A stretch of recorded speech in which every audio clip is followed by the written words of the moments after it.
Hello. আমাদের পয়লা বৈশাখ এরকম চলছে, কিছু করার নেই। অর্ডার আছে, অর্ডার দিতে হবে। আর শুভ নববর্ষের অনেক অনেক শুভেচ্ছা ও ভালোবাসা আত্রেয়ীর ফ্যামিলির তরফ থেকে, এভরিডে ইকোস আত্রেয়ীর পরিবারের তরফ থেকে, আবার নতুন ক্লাউড কিচেন নতুন অ্যাডভেঞ্চারের তরফ থেকেও। আপনারা সকলেই খুব ভালোভাবে কাটান, আর আমরা এই রান্নাবান্না করে কাটাই। তারপরে সব কিছু শেষে একটু সাজুগুজু করব। আজকে কিচেনে তৈরি হয়েছিল বাসন্তী পোলাও, যেটা নববর্ষের একদম ফেভারিট। এক পাশে তৈরি হচ্ছে চিংড়ি মাছের মালাইকারি, তার গ্রেভিটা রেডি হয়ে গেছে। এখানে টকবক করে ফুটছে চিকেন কষা। আর এপাশে ওই যে মালাইকারি রেডি হয়ে গেছে, ওপর থেকে ঘি ছড়িয়ে দিলাম। পার্সেলও রেডি মোটামুটি। বাপ বেটি মিলে আমাকে যা হেল্পটা করে দেয়, এটা একটা বিশাল বড় হেল্প পাই আমি ওদের কাছ থেকে। নববর্ষে স্নান টান করে নতুন জামা কাপড় পরে নিয়েছে ঋদ্ধি সোনা। এবার ওরা যাচ্ছে ডেলিভারি করে, আর হচ্ছে চলে আসবে।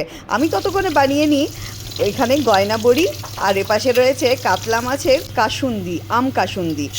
আর এপাশে আম ডাল। এই যে চৈত্র সংক্রান্তি পড়েছে, কারণ আম ডাল খেতে ভালো লাগবে। আর এটা হচ্ছে কাতলা মাছের কাসুন্দি, আম কাসুন্দি। এপাশে আমের চাটনি। রিদ্ধি ফিরে এসে আমাকে জুস দিচ্ছে, বলছে মামা তুমি ভীষণ থকে গেছো, এবার একটু জুস খেয়ে নাও। আর আমি বানাচ্ছিলাম এখানে ঝিঙের ফুল বড়া, ভীষণ ভালো লাগে খেতে। আর এই যে কালো জিরে দিয়ে বেসনটাকে ভালো করে নুন চিনি হলুদ দিয়ে আর এই যে তেলের মধ্যে ভেজে নিয়েছি। আর এপাশে রেডি হয়ে গেছে আমের চাটনিটা, কি দুর্দান্ত লাগছে না? আর খেতেও হয়েছিল খুব সুন্দর। এগুলোও ভাজা হয়ে গেছে দেখুন। গরম ভাতে ডাল, টক ডাল আর ভাত দিয়ে খেতে খুব ভালো লাগে। পুজোটাও সেরে নিলাম ঝটপট করে। এপাশে ডেলিভারি করতে গিয়ে জিয়ার পাপা জারভারা এনে দিয়েছে, এটাই নববর্ষের উপহার। আমি জারভারা ভীষণ ভালোবাসি। ঝটপট করে লিখে নিলাম শুভ নববর্ষ 1433। প্রত্যেকবার এখানে নতুন বর্ষে এই বোর্ডটাকে আমি সাজিয়ে রাখি, ভালো লাগে। আর টেবিলটা সাজিয়েছি এইভাবে, কিন্তু ওই ফ্যানগুলো কিন্তু গত বছরের বানানো, তাই জন্য 1432 লেখা আছে, আপনারা কিছু মনে করবেন না। আর এই পাশে সব কিছু সাজিয়েছি, খাবার দাবার সমস্ত কিছু, ডেকোরেশনও করেছি টেবিলটাতে। বলুন, নববর্ষ বলে কথা, একটু ডেকোরেশন করবো না? নববর্ষের অনেক অনেক শুভেচ্ছা আপনাদের সকলকে।